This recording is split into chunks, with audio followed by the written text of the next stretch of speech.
Yeah. This is Geek Therapy Radio. What are we waiting for? And now your mental curator, Johnny Hamburger. Welcome into Geek Therapy Radio. I, of course, am your mental curator, Johnny Hamburger. Make sure you're subscribed to the podcast. Yes, it's also a podcast if you're listening to this on KPRC 950 AM right now. It's 2019, so it's all show. It is all show today, baby.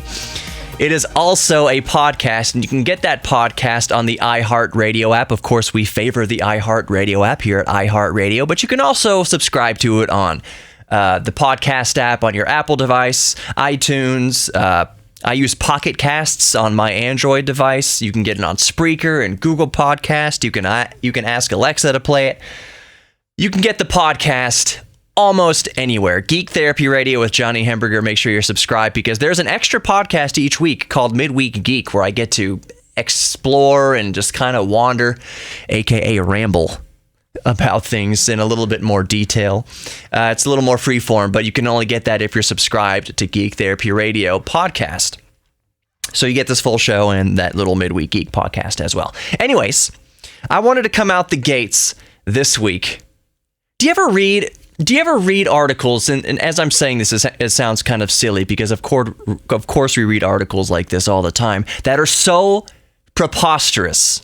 The headlines are so preposterous and slap your hand on your foreheads, no duh, obvious. And then it gets so preposterous in that it says a study finds, a university conducted a study and found, so and such about whatever obvious topic.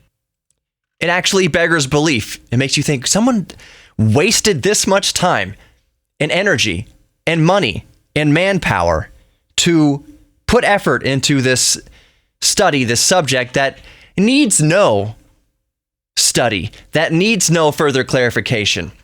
And before I beat around the bush anymore, I'm just going to tell you what the study is, what the headline is. And I'm reading this on geek.com. I have no affiliation with geek.com. Male and female superheroes have unrealistic body proportions, study says. You don't say. Let's see what this study says. The study says that comic books and the comic book characters have unrealistic physical proportions? That is mind-boggling. I did not know. Tell me more. I'm going to see Avengers Endgame tonight. I haven't seen it yet. I'm going to save the third segment for my thoughts on Avengers Endgame with no spoilers, of course. So as I pre-record the show, the first three segments, there's going to be, you're not going to notice this, but I'm going to have seen the movie in between segments 3 and 4. So back to this study. The study, which was conducted, and I'm paraphrasing from the website here, I'll include the link below. The study, which was conducted by Binghamton University and Sunny Oswego, Sunny-Oswego, explored the BMI data of various superheroes. And they basically found this. I'll summarize this so I can get to the commentary of it all. This study, conducted by Sunny Oswego and the Binghamton University, found that, for the most part, male superheroes in the comics have an unhealthy body mass index, and they typically actually tend to be obese. So you might think, oh well, yeah, I guess you could see how the Incredible Hulk would be obese. It sounds so stupid for me to be saying all this, doesn't it? So Captain America is obese, Thor is obese.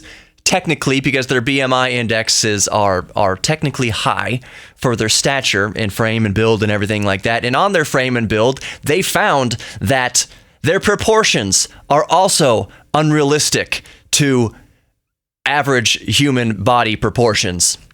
They found that male characters have their waists are too skinny and their shoulders are too broad. That their upper body is way, way, way too big for normal human beings to ever possibly achieve. That's fascinating. What about the females? Surely the female comic book characters in this new day and age of everybody trying to be politically correct and everything, surely the females, their bodies are displayed more realistically to those of actual human females. Nope. Turns out, I sound like a real douche in this episode so far. Turns out that females in comic books they tend to be underweight. Their body mass index is below that of average healthy human females, and their waists tend to be much narrower than their hips, and their bosoms tend to be much bigger compared to their waists and hips and everything than the average female, or that is even attainable by a human being. That goes for male and females. Their physiques are physically unattainable without massive amounts of plastic surgery or body alteration. You can't work out enough, and you can't be blessed genetically enough to have these proportions of these males or females in the comic books. It's so hard to go on with this, because I know every single person listening to this right now, you didn't need this study. This college didn't need to put manpower and human power and resources into this study. What the study goes on to find, and actually it's kind of a side note, I did not know that they collected the BMI data for 3,752 Marvel comic books characters. I did not know that there was 3,752 individual Marvel comics characters. But, I guess the more you delve into it, I guess the more it would make sense there. But that was surprising to me. Anyways, they found that comic books do this because they accentuate proportions that are more pleasing to the human eye. They may not be realistic, but it's pleasing to the human eye. Oh, a big-breasted woman is pleasing to male readers? No way. Oh, a muscle-bound hunk is pleasing to female readers? You don't say. You don't say. There is an entire study done by a college that went into this to tell us what we already know so that I can tell you what you already know. But I'm coming at this from an angle of just sheer, I'm verklempt at all this. That there was manpower and resources and money poured into the study to tell you what you already know. That's what I find mind-boggling about this. That's what I find preposterous. Stay tuned for more preposterousity here on Geek Therapy Radio. I'm just a goofy goofball. Stay tuned, more coming up.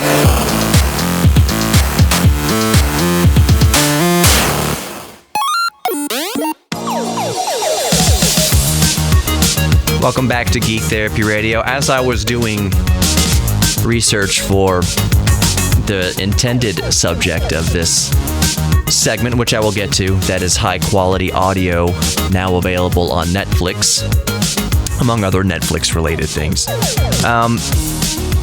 Information has just been brought to my attention, sadly, that the actor, this is going to be very sad for Star Wars fans, the actor who played Chewbacca has just passed away. Peter Mayhew played Chewbacca. For those of you who don't know, who might be living under a rock, who don't know what Star Wars is, not necessarily that you didn't know who Peter Mayhew was, but Peter Mayhew at his peak was 7'3", and he just passed away a few minutes ago, or the news of his passing just got here a few minutes ago. So that's sad. Peter Mayhew was a native. Well, he was a naturalized American, but he was from Texas after he got his citizenship. So he's a Texas native, I'll just say. And we'll miss him. He was certainly a part of many of our childhoods. I would do a Chewbacca impression, but I feel that so close to the news of his passing, it would just seem maybe a little bit, I don't know, insensitive. I don't know. I'm just gonna err on the side of caution and not do a Chewbacca impression. But Peter Mayhew, at least the man who was in the costume, has recently passed away. That's sad news for Star Wars fans everywhere. And I know that as you're listening to this on Saturday, his passing was Thursday, as I'm recording this right now. So I apologize to Star Wars fans. All right, let's move on to what I originally wanted to talk about in this segment, and that is Netflix. A couple things on Netflix. First, in the vein of the first segment about things needing no explanation, the last episode of Game of Thrones, which I will admit right now, I have not watched more than just a few minutes here and there of Game of Thrones, so I am very far out of being current on Game of Thrones. I have to go back and watch from episode 1 all the way up to where we are currently.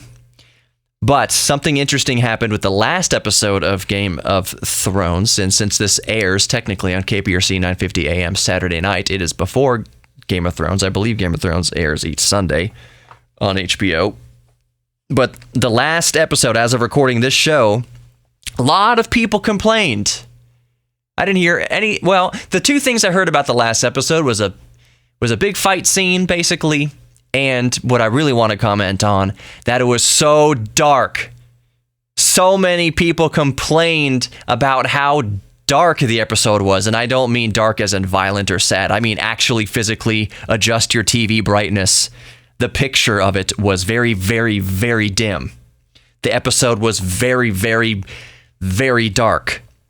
There's a filter on everything to make it very hard to see. And the creators, their retort to that, their reasoning for that, was that they wanted it to be more realistic. They wanted it to look more realistic. It would have been dark then. They didn't have artificial lighting and all sorts of things, so they kept the episode intentionally absurdly dark to keep the realism of it all. And my only thought to all that, my only comment to all that is, oh, the show with fire-breathing dragons wants to be more realistic? That's also fascinating. Tell me more. Tell me more, creators of Game of Thrones, how you want the Game of Thrones experience to be more realistic. And on that note, tell me more, people who made the new Sonic the Hedgehog movie, how you wanted to make it look more realistic, so you turned Sonic the Hedgehog from a lovable, badass little video game character into an absolute nightmare fuel, horrific, hell demon monster looking creepy thing. I will say that, on a side note for the Sonic the Hedgehog movie, that they're getting so much mileage out of making Sonic look terrible. They gave him more human-like eyes, and even more creepily, they gave him human-like teeth. Like when he opens his mouth, he has incisors and molars, and bicuspids and things like that. He has a human mouth and human tongue and human eyes, and it's the creepiest thing you'll see at the movies at that time that it comes out. It's just really super stupid, creepy. Why not just keep Sonic looking like he does in the video games? You can add the fur to him and whatever effects to make it look like, yes, it's CGI and look like he was more part of the real human world, but that doesn't mean you have to make him look more human. What a stupid... We wanted to make him look more, realistic. A hedgehog that runs the speed of sound. Yeah, I'm willing to take a leap of faith in my brain to accept the fantasy of it all. So back to Game of Thrones. It didn't... I think people... I didn't hear anybody who has HDR, high dynamic... what is it? High dynamic resolution... What is HDR? I'm just blanking out on what it stands for. Anyways... HDR makes the blacks look more black and the light parts look more light, so that any part of the screen that doesn't have light on it is basically black, and any part of the screen that has a light on it is just it looks more natural, like the light is way more natural. That's what HDR. I'm going to look this up. I'm pausing it real quick. I will beat myself up for the rest of this segment. Hold on. I knew it. Why did I brain fart on that? High dynamic range. What the heck is my problem? High dynamic range imaging is what HDR stands for. I didn't hear many people with HDR-capable TVs and setups, 4K HDR, complaining about Game of Thrones. I would imagine that it's most people who don't have HDR complained that the images were overall way too dark and hard to make out. But Game of Thrones, you know what? You're saying you're trying to make it more realistic. Like I said, you've got dragons that breathe fire and magic and all sorts of things, and zombies and White Walkers and things. I'm okay taking the leap of faith with my brain and accepting the fantasy of it all. It's not realistic. The show isn't realistic, so feel free to brighten things up so that we can actually see it. That's all I'm saying with that. Interesting side note, and then how this wraps into everything. The whole point I wanted to make with this segment is that last Game of Thrones episode revealed the limitations of streaming technology.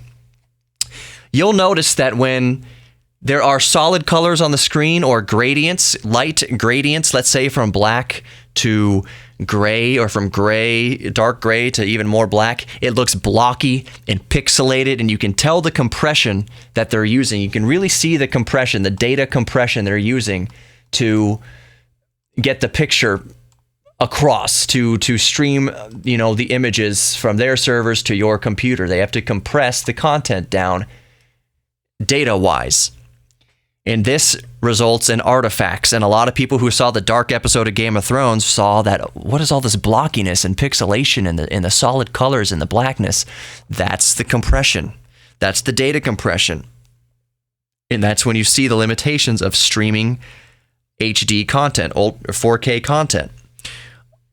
On that note, also, this is good. Netflix starting this week, on Wednesday or Thursday, whenever, of this last week, offers high quality audio. And that's a really good thing for audiophiles. And again, I don't think most people are going to care because they're just watching it on their stupid tablets or whatever. They're not going to notice this.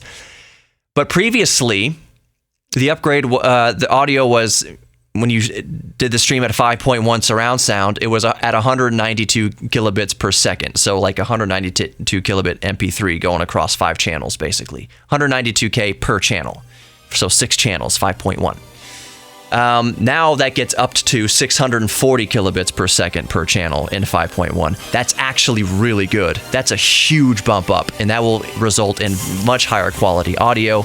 Dolby Atmos streams also go up from 448 kilobits per second to 768 kilobits per second. So pretty good upgrade in the audio quality of Netflix. I'm stoked about that because I have studio monitors hooked up to my Netflix setup, and I want to hear what the creator intended me to hear. Stranger Things comes out in July.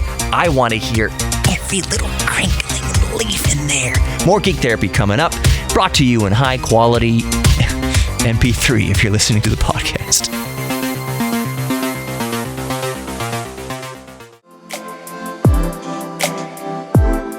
Welcome back to Geek Therapy Radio. I mentioned Sonic the Hedgehog movie in the last segment. If you want to hear my full thoughts on the Sonic the Hedgehog movie, tragedy, nightmare, then subscribe to the Geek Therapy Radio podcast, because this last episode of Midweek Geek, I ripped into the subject. I ran, I gotta go fast, and I went fast, and I have been fast, which are Sonic the Hedgehog meme jokes. I got real fast with the Sonic the Hedgehog movie commentary, because it is an abomination. It's terrible. But subscribe to Geek Therapy Radio on the iHeartRadio app, or on iTunes, or on Spreaker, or Google Podcasts, or whatever you use to listen to podcasts. Just search Geek Therapy Radio. Make sure it's with Johnny Hemberger, and you'll be all set to hear each Midweek Geek as it rolls out. Usually I roll it out. I try to roll it out no later than Wednesday afternoon. I try to keep it available before your Wednesday commute. And I also try, it's not set in stone, but I try to keep the time limited to, a commute. So I try to keep it usually under or around 15 minutes. Not always, but usually. It's just way more freeform, and it gave me a full, I think 17 or 18 minutes. I just ripped into the Sonic the Hedgehog movie, because I loved Sonic the Hedgehog growing up. He was my favorite cartoon character, and they mutilated him, and Jim Carrey plays Dr. Robotnik, aka Eggman, and he's not even shaped like an egg. Ridiculous. But moving on, A man fell into a volcano in Hawaii. Do you think what is it? Chris Brown, Team Yeezy? The woman beater, Chris Brown? Is he Team Yeezy? Is that Yeezy? No. Is that I'm gonna get slammed with libel or something. No, Chris Brown does hit women for sure. Kanye West, maybe he's Team Yeezy, but he doesn't beat women. He's got his own set of peculiarness. But Hawaii Yeezy, if he started a colony in Hawaii and he called it Hawaii Yeezy, that last minute of audio shouldn't have existed. So let's move on with the story of the man who fell into the volcano in Hawaii recently. It's not what you think. It's kind of a clickbaity title. Yes, he did fall into the Kilauea, right? The Kilauea caldera. But he fell down at the cliff. Yes, it was Kilauea, the Kilauea caldera. He fell down. It's a 300-foot cliff, but he fell down 70 feet onto a very narrow ledge. He was extremely severely injured. And the moral of the story is, I'll give you a couple guesses. I'll give you a second or two to guess how this man fell off the cliff into the volcano. How did it happen? I'll give you 3 seconds to guess right here. If you didn't guess by being an idiot, then you're wrong, because the correct answer was he was being an idiot. There are metal barriers and fences along the path and along the cliff to specifically keep people from falling into the volcano. This man, and I suspect he was trying to get some sort of selfie, but I cannot verify that.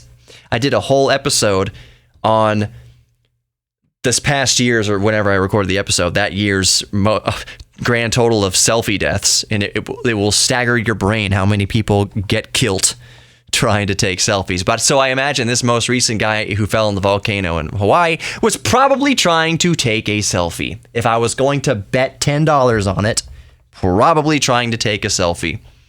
And maybe I'll do the over-under odds of whatever, that he was just trying to take a picture regardless of it, his face was in front of it or not. This was a subject that I thought about doing last year, but I thought I'd be too much of an ass for getting into it. So I'm going to get into it here. On the subject of taking selfies at cool places and of cool things. Let me crack my knuckles. Will they actually crack? We don't care about your face in front of the thing. Like when you post it on social media, we know what you look like. So if you go to some natural park or some natural beautiful thing, or you go to NASA or something really cool, you see a really exotic rare sports car in a parking lot or something like that, and you get your face out to take your picture of your face taking up 3/4 of the entire frame, and then the actual subject that you're showing in your picture that's way in the corner there, the little Ferrari is just taking up 4 pixels while your face takes up 99.9% of the pixels. Stop doing that! We know what your face looks like, and we don't care. Yes, you're beautiful. We know you're beautiful. But take the picture of the thing. We want to see the thing. Nothing against you, you narcissistic. We want to see the cool thing. Wow, that's a sweet 3 pixels of a Lamborghini, and then your big, pore-filled face in front of it. Stop doing that. Where was I? I'm sorry if that came across a little harsh there. I honestly, man, do whatever you want. I can't tell people I'm just a talk show host, not a cop. It's not like I'm not going to be your friend if you take a selfie in front of the cool thing that we all want to see, and that we want to see the cool thing in the full frame, not your nose hairs. But you do what you want. I know it's 2019 and selfies a thing. It's a whole cultural thing. I understand. I've taken selfies before as well. Do whatever you want. There's a funny commercial. I want to say it's Progressive or something like that. It's the campaign is, you're becoming your parents, or the person in the commercial's slowly becoming their parents. And the guy hands his cell phone camera to his friend and says, "Here, take a selfie of me." And his friend's like, you want me to take a selfie of you?" That's something a parent would say. Bima, my 96-year-old grandmother, uses an iPad. She is quite familiar with it. She is very tech savvy for a 96-year-old woman. And I'm very proud of her for that. I think it's very, very cool. Moving on to a completely different subject, and now for something completely different. Emulation, emulators, ROMs, ISOs, all that stuff. I would be lying to you if I said I didn't have some emulators on my phone and every other computer that I have ever owned ever. I'm not going to say if I have ROMs or ISOs. I'm not going to say that. If I do, and I don't know if I do or not, they are of games that I own or have owned. If I did own ROMs or ISOs, that's what they would be. Have I covered my tracks sufficiently enough? No? Okay, let's move on. There's a Kickstarter or Indiegogo, one of these crowdfunding campaigns underway to get the license from different IPs, intellectual property holders, let's say from Commodore 64 games, Spectrum, ZX Spectrum games, Sega Genesis games, to provide a streaming service, a game streaming service that deals with only vintage and retro video games. And the creators of this concept are pitching to the IPs, the intellectual properties. For instance, they'll go into Sega and say, "Are you tired of people? You keep complaining about people illegally downloading ROMs and playing them illegally on emulators. Why not you just offer them a service to where they can stream them for a monthly fee or whatever easily?" And at first, I kind of want to, and speaking for me now, at first I kind of want to poo-poo the idea, but actually, Steam, the game downloading service Steam, that just made it easy for people to purchase games online and download them. That simple service dramatically cut down on illegal pirating. Valve, the company that created Steam, understood that people aren't pirating not just because they don't have any money. People are pirating because it's way easier to download the torrent of Call of Duty than it is to walk into a store and buy a physical copy. So Valve said, let's create a service where they can pay for the game and we'll have sales and stuff just like a brick and mortar store, but they can download it easily. Let's just make it easy for them to pay for it and easy for them to download it. So this concept of doing the same thing for retro games to cut down on piracy of illegally downloading ROMs and emulators, I'm all for that part. The only beef I have with that, the only caveat, the only downside is that a lot of the games we want to play are Nintendo games. And there's no way in hell Nintendo is going to allow that. So this concept might be dead in the water. It might not be. Maybe it'll work. You know what? That wraps up this segment, because next segment I'm going to talk about Avengers with no spoilers, because I'm going to go watch Avengers right now in between recording segments 3 and 4. So stick with me on Geek Therapy Radio. I'm going to tell you what I thought about Avengers coming up in the next segment. Again, no spoilers. I'm not a douche. About that, at least. Stay tuned to Geek Therapy Radio. Welcome back to Geek Therapy Radio. Mental curator Johnny Hemberger here. And a couple quick things before I get to my thoughts and opinions on Avengers Endgame. Because yes, between these two segments, recording these two segments, went to see the Avengers Endgame. So first, a couple quick fascinating things before we dive into Endgame. Windows Solitaire has officially been inducted into the World Video Game Hall of Fame.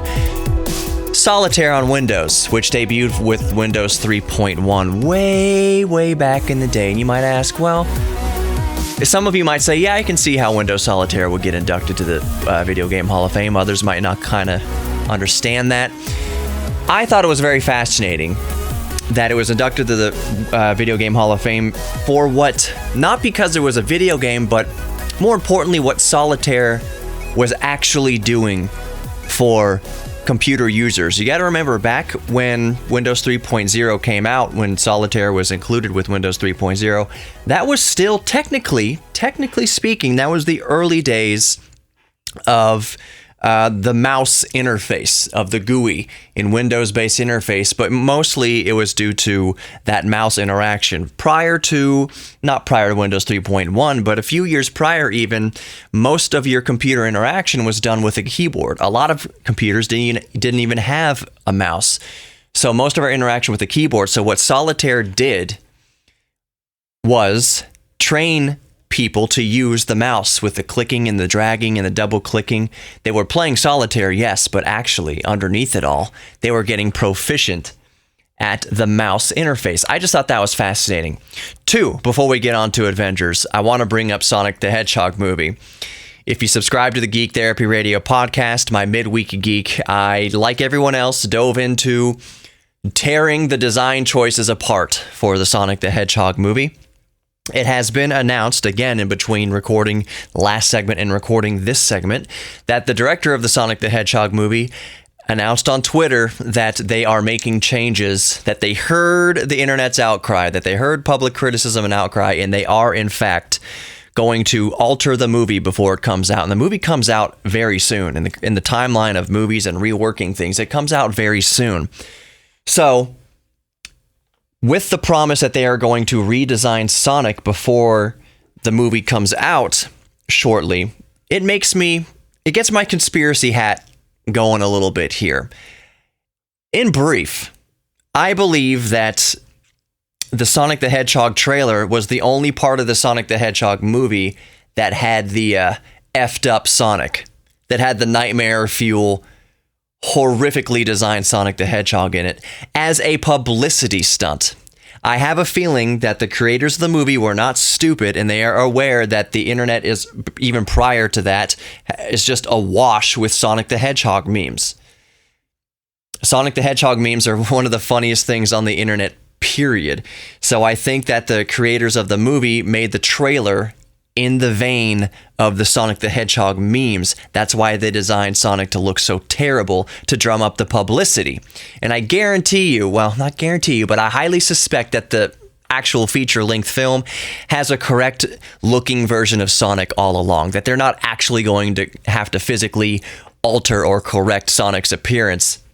That Sonic's appearance in the feature-length film is always been normal. It's just that the trailer, they jacked up the trailer on purpose, basically, to make Sonic look the way Sonic looked. That's just my opinion. I would not be surprised. Again, remember, you got to think about this. The movie comes out not very long from now. So to retool the entire movie, every scene, frame for frame, shot for shot, whatever they do, even if it's not that intense, to reanimate Sonic, retool his design would take an exorbitant amount of manpower and man hours. So my feeling is that it was always correct the whole time. It's just the trailer that looked jank. All right. Avengers Endgame. This is no spoilers. That should kind of go without saying, no spoilers. And the reason why I saw it yesterday is because I knew that apparently the official or unofficial embargo on spoilers is lifting the following Monday to me recording this show. So I needed to see it before the spoilers. I got to be careful with what I say here, because if you listen to a previous episode of Geek Therapy Radio, I made no qualms about what I thought would happen in Endgames. And I will not say yes or no as to whether they were accurate, but I will just say that if you want to get my thoughts on what I thought Endgame would be, you could listen to that prior episode. So I'm just going to kind of give my overall thoughts and opinions on the movie with no spoilers. I am of the opinion, and I kind of feel, and maybe I'm the odd one out here, that the movie was intensely, at least with my group of friends and my circle of friends and people that I know on social media and everything like that, they were making this out to be Jesus' second coming. they overhyped this thing to biblical proportions. So I went in there expecting, this is just me personally, again, my opinion. You're listening to this, you have your own opinion on this, of course. It was just my opinion that it did not live up to the hype that I was led to believe it to be. If that makes any sense. It was overhyped. Anything can be overhyped, I believe. Saying that, Avengers Endgame, if I had not heard much hype about it, I would have thought it was amazing. I do think it was a really, really, really good movie. I thoroughly enjoyed Avengers Endgame. Thoroughly enjoyed it. The visuals were great. The sound design was spectacular. There was lots of cool moments in it. Yes, there were a few moments in it that made my eyes well up, I didn't cry at any part, really. My wife did. But that goes without saying. Any movie's going to have kind of a sad parts. I'm just saying, yes, I emotionally connected to some parts. But again, I was just thinking, this is so... I wish it wasn't so overly hyped before going into it. And no, the sales numbers weren't the only thing that overly hyped it. I fully expected this to be a box office smash hit. I am not surprised in the slightest that day one it was breaking records, box office records. Not at all. That did not play into my feelings going into the movie, because there can be box office smashes that do really well in the box office that I just think are terrible, that I don't like. So going into Avengers Endgame, I was a little, I don't want to say I wasn't let down by the movie. I was let down by the hype. Does that make sense? If I had not heard any hype about the movie, if my friends hadn't made this out to be Jesus' second coming, I would have gone in there and just been blown away by Avengers Endgame. Blown away. It did have some of the coolest, I would say, fight scenes. And that's not a spoiler, because every Marvel movie has fight scenes. It had some of the coolest fight scenes, coolest visuals, coolest sound effects. It was an exquisite movie-going popcorn experience. It was 3 hours long. I fully expected the 3 hours long. That was not a mystery to me. We made sure to go pee beforehand and take care of our business otherwise, knowing that it was going to be a long movie. I don't know how specific I can be about this without giving spoilers. It never seems slow. I'll say that. There was one part of the movie, I will say this is not really a spoiler, but where some text goes across the screen. I mean, there's subtitles and all sorts of things in the movie. That's not spoilers, but there's a part where 3 words go across the screen. They're not critical words, really, to spoil on the spoiler aspect, but 3 words go across the screen so slowly. It's like, well, that chewed significantly into the 3 hours. I'm being very facetious about this, but it just stuck out to me that these 3 words popping up on the screen, blah, blah, blah, was like, that was unnecessarily slow. So the movie overall didn't feel slow to me. It moved along at a good pace, and I liked it. So critic score, I would give it, I guess I would, critic score B+, stick up the butt, critic score B+ to A-, I think. Geek score A+. It was a really good movie, and I highly recommend you see it. That's going to do it for Geek Therapy Radio this week. Thanks for sticking around. Get the podcast, Geek Therapy Radio, on your favorite podcast player. Of course, we prefer the iHeartRadio app. And until next time, I'll see you then.